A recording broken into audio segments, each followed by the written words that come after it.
Well, hello there and welcome to the living room of the dollhouse for another reading and quasi-comprehensive commentary on The Secret Language of Birthdays by Gary Goldschneider and Used Elfers for December 27th, the day of the clever contributor. And here at the top of the page is a visual representation of the day of the clever contributor. Well, we have us an image of what I'm guessing to be the likes of a garden pail and a funnel. That's right. Now, is that an adequate representation of the day of the clever contributor? Hey, who's to say? Maybe we'll make some kind of connotation as we get on with the read there. I can't see a direct association. But again, who's to say? Not altogether all too important there. Not when it's December 27th and it's somebody's birthday today. No, what's important around these here parts, wishing you a happy birthday. That's right. So if it's December 27th, it's your birthday, happy birthday. But if this video finds you late, I don't know, days, weeks, months, whatever the case may happen to be, I just want to say I hope you had a happy birthday if that's the circumstance. That being said, sometimes folks like to join us randomly or more ideally to celebrate the December 27th birthday. And if that's the case, I just want to say hello, welcome, and I hope you enjoy yourself.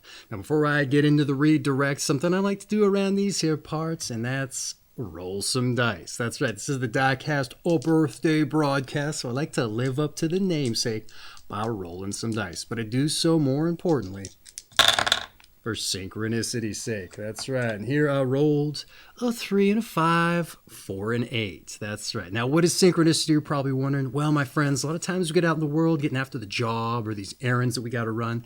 We're very laser focused, right? We got the blinders on to a lot of the things that are going on around us, or at least in a more detail-oriented kind of sense. That said, I've heard it told that the universe or the powers that be will put things in our path to help us manifest or realize our goals and our aspirations. But if we've got the blinders on, hey, we don't necessarily notice those particular things, and we might pass them by. But that said, I heard it told again that the universe will actually line those things up for us again, even if we're missing them. That being said, this is an exercise to help us get the blinders off. That's right. By looking for a sign that we agree upon with the universe. Something that we can, maybe notice a little easier. Like some numbers. That's right. Now, you don't have to go with the numbers I've rolled for you. The intention is there. But it probably is ideal you take your own set of dice. So you can ascribe directional values to number sets and time limits with which to go in those directions. That said, once you get your dice, get the numbers all figured out, pick a spot to start from. Who's to say maybe the center of downtown, wherever your instinct takes you. You get your directional value time limit going, and you set off. But that being said, get the blinders off, all right? Start soaking everything up around you like a sponge, because you never know. The day might just start to take on a theme. You want to get as much out of this as you can, and you want to maybe see, taste, touch, feel, smell, hear, all the senses, any kind of magic that might start to happen, or what some folks might call coincidences. That's right. So let's stack up some magic, stack up some coincidences by trying to recognize a potential theme there. I don't know, who's to say? Let's go with your visual representational image. Maybe you start seeing pails or garden buckets everywhere, some funnels. I don't know. But that said, maybe you get through onto the end of your time limit there, and you're not really seeing anything. It's just the regular goings-on of the bustling city, right? And that said, maybe take a look at the street signs around you. Maybe you notice you might just so happen to be on Old 8th Avenue there. It could be. I would say I'd take that as a sign that you're on the right path, okay? And maybe the city bus pulls up, an example I often like to use, and maybe it's, boom, the number 8 line. But hey, you know what? Maybe they breeze right past you there. I was searching for the word. They breeze right past you there. Well, hey, how am I supposed to get on a bus if it goes right past me? You know what? Just take that as a sign that that's the direction to be going in. So roll yourself a time value there and go in that direction. Who's to say? I don't know. If you're in a stranger part of town, maybe you happen to go past somebody dressed up like the Tin Man. Oh, from the old Wizard of Oz there, if you like. And if you remember, he had what constituted a funnel on his head. Oh, a little bit of a theme, like I said. You know what? Funnels and buckets. All right, so maybe end of your time value there, you notice, I don't know, maybe you're on a sidewalk and I don't know, you're by an alley. You roll your dice to find out if you should go down that alley, or maybe the directional value is telling you to go down that alley. So, you know what? Use your best instincts. If it doesn't look too sketchy, head on down there, see what you see. Maybe you get to the end of it, and there's a bucket under a gutter. Just catching the rain there, if you like. I don't know, maybe you look inside. Hey, maybe there's some coins in there. I don't know. Well, you know what? Snatch them up, maybe. Maybe it just so happens to be 53 cents there. You know what? Hey, lining up the coinky dinks there, you like, or your synchronicities. I think you get the point. But maybe you get outside the alley there, and maybe the old number 8 bus just happens to be idle in there. And you know what? I would say jump on there if that's the case. Maybe it just so happens the fare is 53 cents. Oh, you just found the change in the rain bucket there. Maybe old Tin Man follows behind you with his funnel there. Gives you a little whoop-de-doo with the lifting of the funnel. I don't know. I think you get the point, though. It seems a little bit crazy, but you know what? You never know with these kinds of things. You're putting yourself out there for the universe to show you a little bit of the magic. So like I said, I think you get the idea. So get out there, see, taste, touch, feel, smell, intuit the magic or the coincidences. And if you do, I think you understand why I brought it up and suggested it for you. Because you should be having some fun on your birthday or any given day you get out there to do this. That's right. That said, let's get on with the read, shall we? Your month is December, your day the 27th, your sign is 4 to 6 degrees Capricorn of the Capricorn I period specifically, and your quality and element is Cardinal Earth. All right, December 27th, the day of the clever contributor. All right, December 27 people are service-oriented in the highest sense. That is, concerned with the wants and needs of family, friends, and community. Often possessed of technical skills, they know how to put their talents to good use, and though they tend to be idealistic, can temper this idealism by making practical contributions to the life around them. December 27 people love witty humor and are generally good-natured. They do, however, have a dark side with which few people other than those close to them are privy to.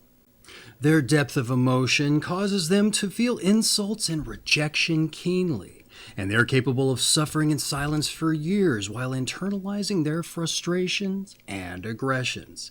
They should aim to express themselves more and be a bit more reactive and impulsive if necessary. December 27 people generally maintain a strict split between their public and private lives, a very healthy practice indeed. They are curiously able to leave the workplace behind when they go home and occupy a whole different mindset. And this is equally true for those who are self-employed or work at home. And for those born on this day, value their private life greatly and are generally not ones to neglect those close to them. One of the biggest problems of December 27 people face is that of self-sacrifice. They can be giving to a fault and lack the aggression to stand up for themselves, which is their birthright. And more highly evolved individuals born on this day ultimately are more forceful in setting limits than protecting them. And they never learn to nurture resentment inside. Less highly evolved December 27 individuals blame themselves and suffer from depressions and low self-esteem. Basically, however, since all December 27 individuals carry a certain nobility with them and pride themselves on correct ethical behavior, such negative feelings of doubt and guilt can strike at the very core of their personalities. Learning how to handle both exterior and interior negativity is crucial to their personal and spiritual development. Because they are generally recognized by others as being unselfish or giving, December 27 people may sometimes upset people when they get close or when they choose to go their own way. And those born on this day should nonetheless insist on their independence and reserve the right to be outspoken and flaunt their differences if they so desire. Faith is a very important element in the lives of December 27th people, and often they need a religious or spiritual system to back them up and give their lives meaning. Such faith, whether in higher powers, man, or both, makes those born on this day more accepting of others. But again, December 27 people must strike a balance in their personality where they maintain their agreeable manner without allowing themselves to be imposed upon. All right, how about that for a birthday breakdown?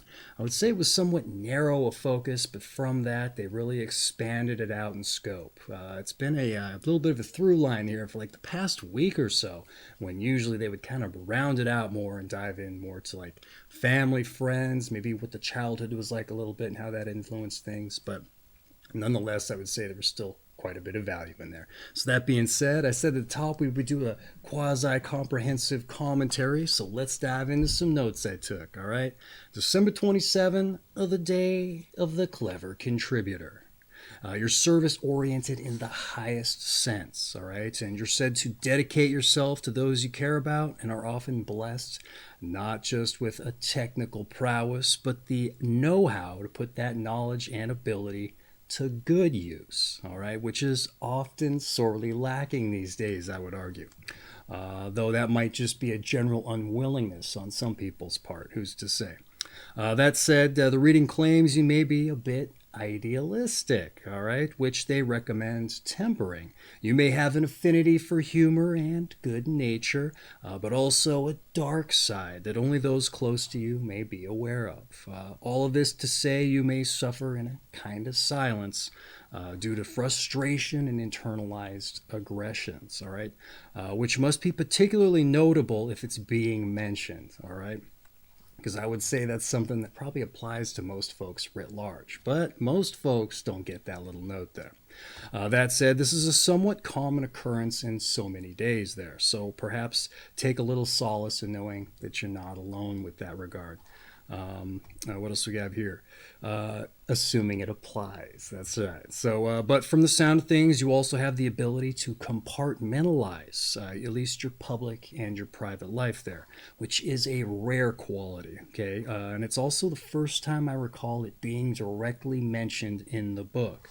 And considering that the reading claims it's a healthy practice, I'd say keep it up if it's something that you're able to maintain or that you have to effort to realize. Yeah, keep it up. It's hard to compartmentalize for some of us. But even if this, or with this rare quality rather, it sounds as though a large part of the suffering and the obstacles in your life may owe in no small part to your giving nature, all right? Which I didn't anticipate as I reached that in the reading. But it makes a lot of sense, all right? You spend your life being noble, you suffer the existential guilt and self-doubt associated with not being given to yourself in so many words. Because there's some people out there whose life purpose is to do that. They get like a sense of enjoyment or fulfillment out of it. Here, I didn't really pick up on that. It's just something that you do, or maybe you do, but I didn't get the idea that you get fulfillment out of it. But so I would say you're the one who at a certain point wants something for themselves, but you're not getting it because people just kind of expect you to give and give and give, right? Then there's that one time you decide to kind of take it upon yourself to do something selflessly selfish there for yourself, and you know what? They give you a bunch of guff about it, all right? Or they breed some resentment about it, which isn't fair, right? They get upset with you for trying to give back to yourself. I mean, it just doesn't make any sense. But you know what? There's probably so much guilt that comes from that too. You know what I mean? And you shouldn't feel guilty for that, I think is what I'm trying to say. So that makes sense. You might suffer from all of that as well. And that's more their fault than yours, I would say. But all I can say is hopefully you're able to reconcile such dynamics, again, providing they exist and if they apply. But like I said, somewhat rather narrow focus day today, but it was a pretty interesting birthday nonetheless. That said, that's what I had to say about the birthday breakdown. So let's move on to your numbers and your planets. All right. Those born on the 27th of the month are ruled by the number 9, as 2 plus 7 equals 9, and by the planet Mars. Mars. The number 9 is powerful in its influence on other numbers, as any number added to 9 yields that number, e.g. 5 plus 9 equals 14 and 1 plus 4 equals 5. And any number multiplied by 9 yields a 9, e.g. 9 times 5 equals 45 and 4 plus 5 equals 9. And December 27 people are similarly influential. And the planet Mars is forceful and aggressive. And since December 27 people can at times be repressed and lethargic, they must learn to put their Martian energy to positive use. Classically, a conjunction of Mars and Saturn, the ruler of Capricorn, indicates a tendency to be too self-effacing and mild. Very interesting here. Very interesting. All right, let's dive back into some notes, see what I had to say about all this. Got to turn the page there. All right, why do I say it's interesting? Well, we'll get to that. The number 9 in Mars for the powerful math's influence on other, as well as apparently lethargic and repressed energies on account of the Mars influence being harnessed by Saturn's constrictive influence. It's a very uncharacteristic Mars day. I was very surprised by this dynamic, if you couldn't tell. All right, the reading was too, apparently, so much so that they endorse you leaning into your Mars energy, the aggressful and forceful God of War energy, I like to call it. And they don't often do that, if ever they've recommended that. To wit, a very personalized numbers and planets entry, at least towards the tail end there. The whole number 9 math thing, it's kind of a copy-paste job. But surprisingly, it hasn't been coming up the past few Mars days, so they brought it back for you. Maybe it didn't necessarily apply to those other folks so much, so maybe you're a little more influential than some of the others. What else do we got here? Everyone seems to be getting dumped on to some extent also. So like I said, you're not alone in that regard. Because Saturn is a little bit of a real pain in the planetary influence arena there. And so here also, you get that lethargy and whatever the repressed energies. So maybe that's that Saturn dynamic on Mars, which is a little surprising to me that Saturn would overpower that. What else do we have here? But like I said, don't get dissuaded. You aren't alone. I would say rise to the occasion, and like the reading suggested, let that God of War energy out, all right? And knock over the deck of cards that's seemingly stacked against you. And with mention of cards to that end, let's move on to your tarot. That's right, one of the more eclectic of the New Age metaphysical ideologies. But hey, it's here in the book. We don't have to take it home with us and start dealing out the cards to inspire our every wit or flight of fancy there. We just leave it here in the book. So let's see what it has to say. Maybe we make some connections with things that have already been stated there. The 9th card of the major arcana is the Hermit, who is usually depicted walking with a lantern and a stick. And he represents meditation, isolation, and quietude. And the card also signifies crystallized wisdom and ultimate discipline. And the Hermit is a taskmaster who motivates by conscience and guides others on their path. The positive side of this card is a stick-to-itiveness, purpose, profundity, and concentration. Negative qualities include dogmatism, intolerance, mistrust, and discouragement. December 27th, people must be particularly aware of becoming overly isolated or of living in their own personal world cut off from the emotions of their fellow human beings. Well, all right. They personalize the tarot for you. They haven't done this in a while. Usually if they personalize the numbers and planets to any extent, they don't do so with the tarot. But you got a spattering of both. So there you go. I know that might not mean much to you, but I like to make note of it because it doesn't happen all that often. So that said, the tarot here, the Hermit for crystallized wisdom and ultimate discipline. All right. A taskmaster who motivates through conscience and guides others on their path. All right. For stick-to-itiveness, purpose, deep insight and concentration, and negatives of mistrust, intolerance, and discouragement. All the stuff we said. They also warn of isolating and cutting your emotions off from others. And if you're presently giving while not getting anything in return, or not focusing on your own purpose, I would say it's important that you voice your concerns or your desires with people. Communication's important. So when and if you do leave to chase down your own ends and dreams and purposes, it isn't a surprise, or at least it lessens any resentment that might get brought up with other folks. All told, I would say this is a very apt card for you. As you're a guiding focus for other people on their path with your own experience or just your help in general.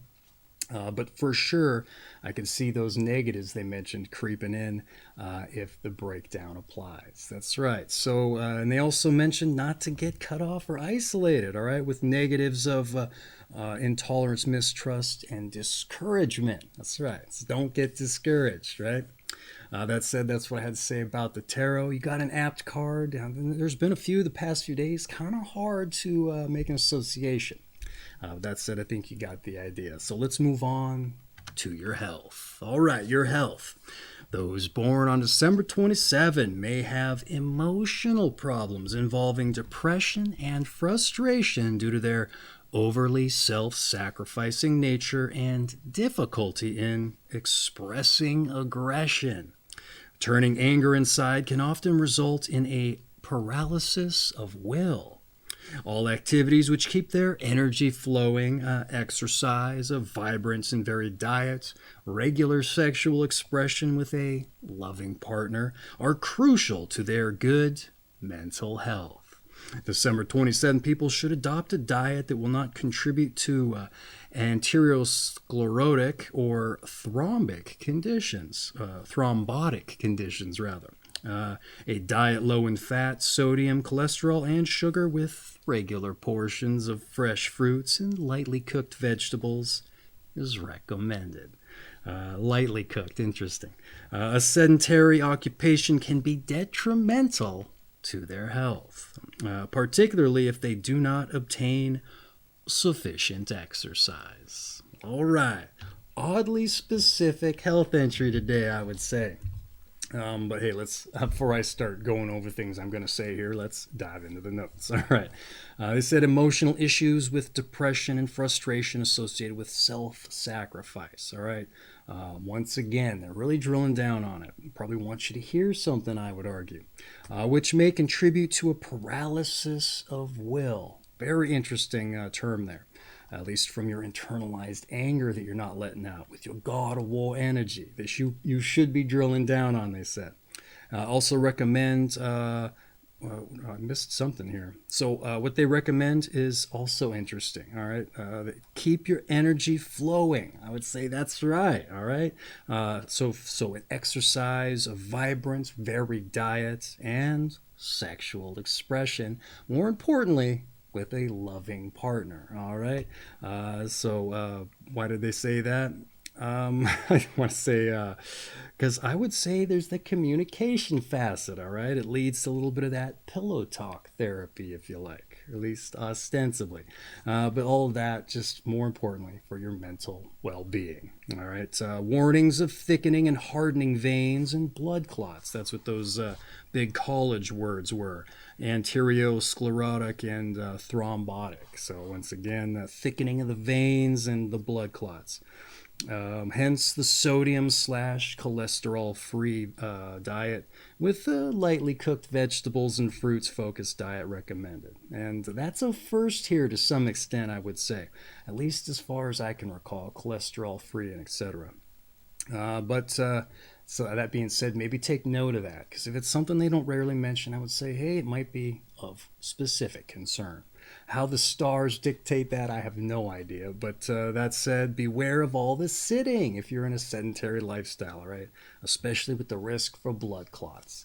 And they didn't make mention of it, but the Capricorn body areas, or at least one of the more important ones, is the skeleton. So it's oddly anomaly. It's actually an odd anomaly that they didn't mention that for you, because everybody else has said take care of your bones. I don't know why they didn't mention that here for you. That said, that's been your health. So let's move on to some advice. Okay, fight your depressive tendencies. All right, remain open and vibrant, and don't allow anyone to take your bounce and optimism.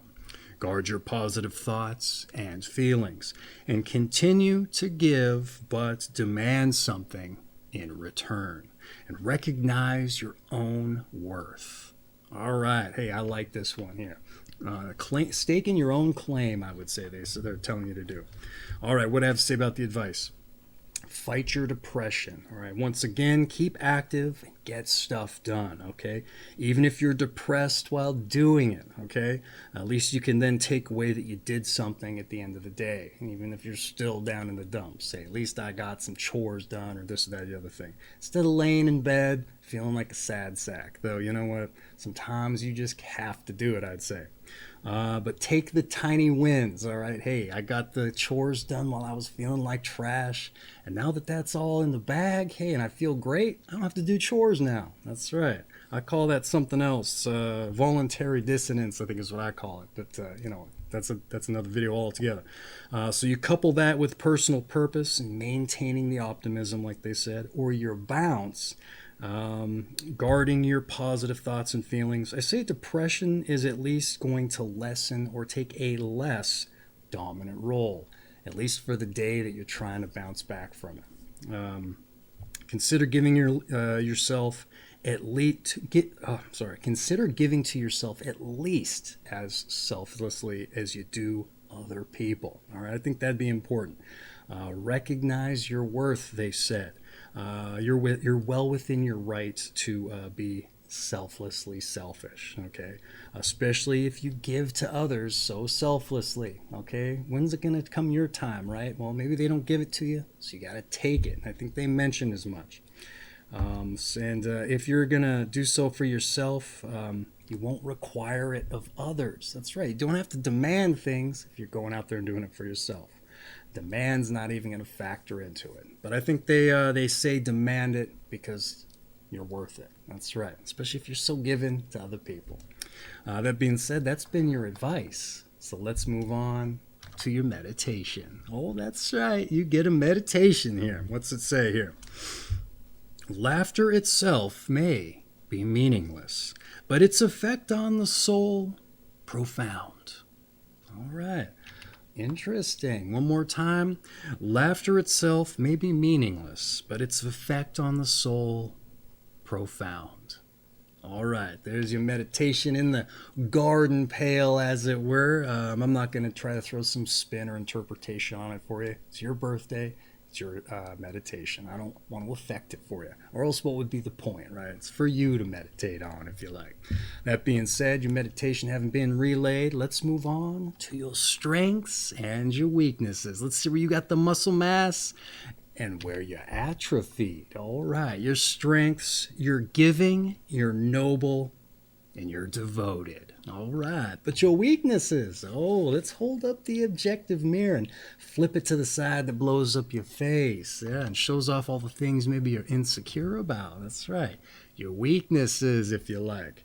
You're guilt-ridden, you're self-doubting, and you're repressed. Oh, self-doubting. We knew that one. Guilt-ridden. If the breakdown applies, we knew that one too.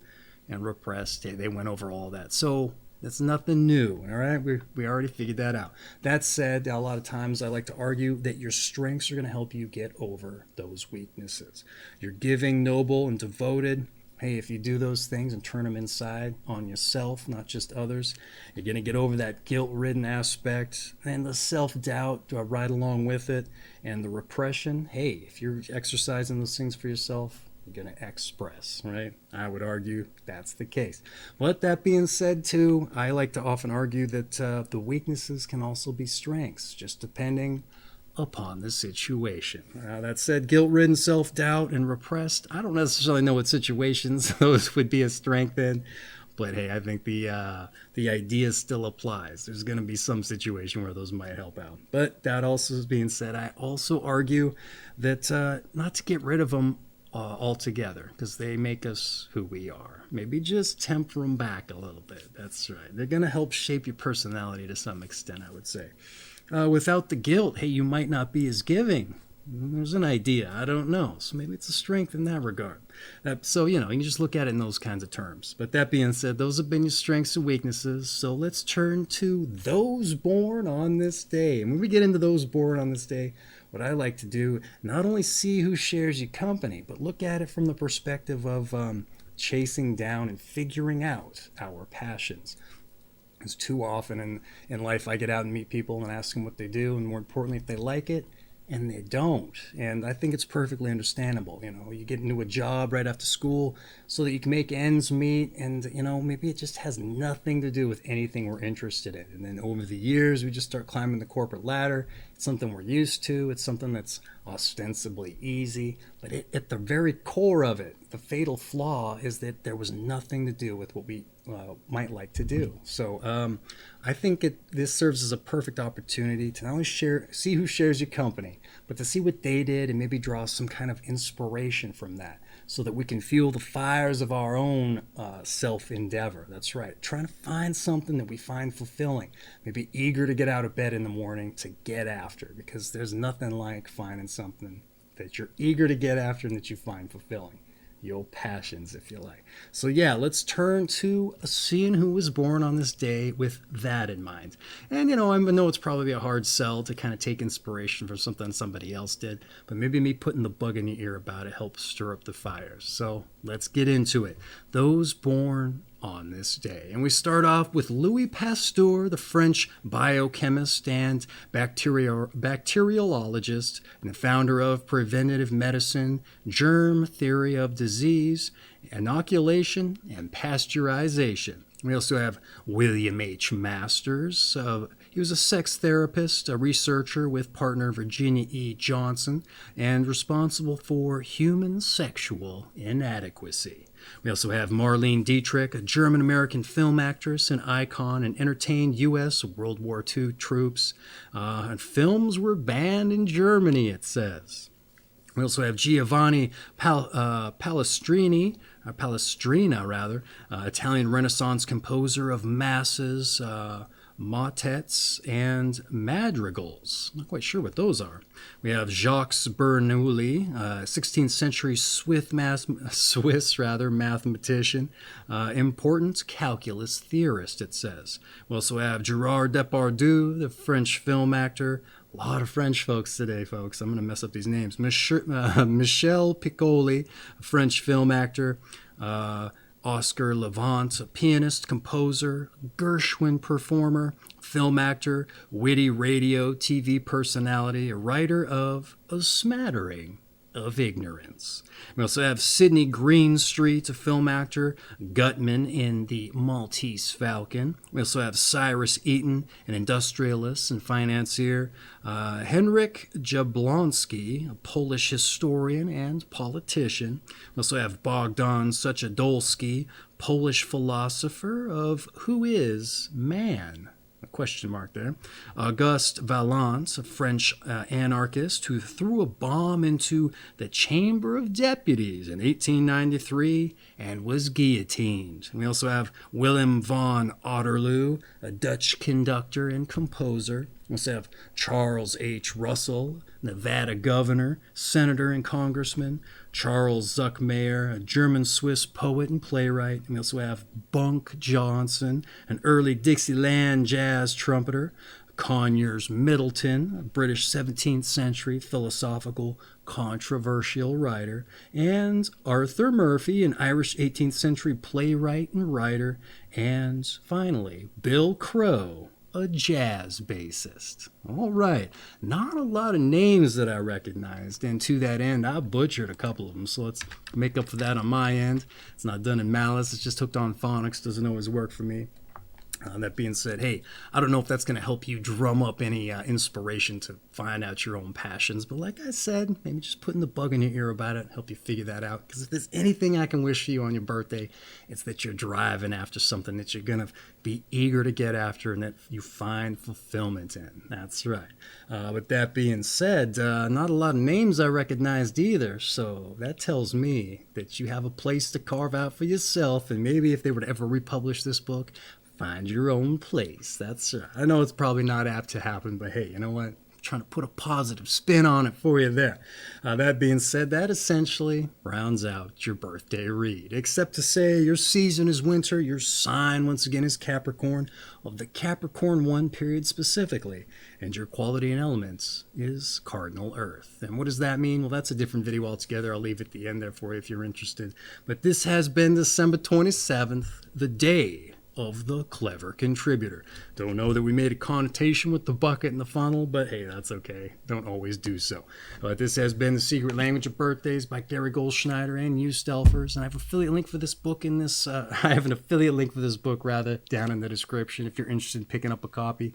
It makes an excellent coffee table book. If you're going to have some company over and you need to get the party started, maybe controversially, or I don't know, depending upon how people interpret their birthday being read to them and if they agree with what's written, but it's going to get the conversation started for better or for worse. So it's worth its weight in that respect. But that being said, not altogether too important, all too important rather about the book there. What is important, like I said at the top, wishing you a happy birthday. So once again, happy birthday. And for everybody else who joined us, I hope you enjoyed yourself and you join us for your birthday read. But lest I forget, like I said at the beginning, get out there and find some magic. Your daily numbers, your 5 and your 3, 4 and 8. Get out there, see, taste, touch, feel, intuit a little bit of the magic or coincidence if you like, and you'll understand why I brought it up in the first place. Because if there's anything you should be doing on your birthday, it's being out there and having some fun with things. That's right. So get the blinders off, expand your horizons, and you know what? Be a little selfishly selfish. That's right. You deserve it, especially if you're being so giving. And don't let others get to you too much. Don't feel so much guilt if you're taking a little time for yourself. Maybe take them along with you on your synchronicity walk. That's right. Because you know what's interesting about that? They say the more people that are involved and focusing on the same thing, you're apt to manifest more results. Potentially, who's to say. Once again, happy birthday. Take care of yourself.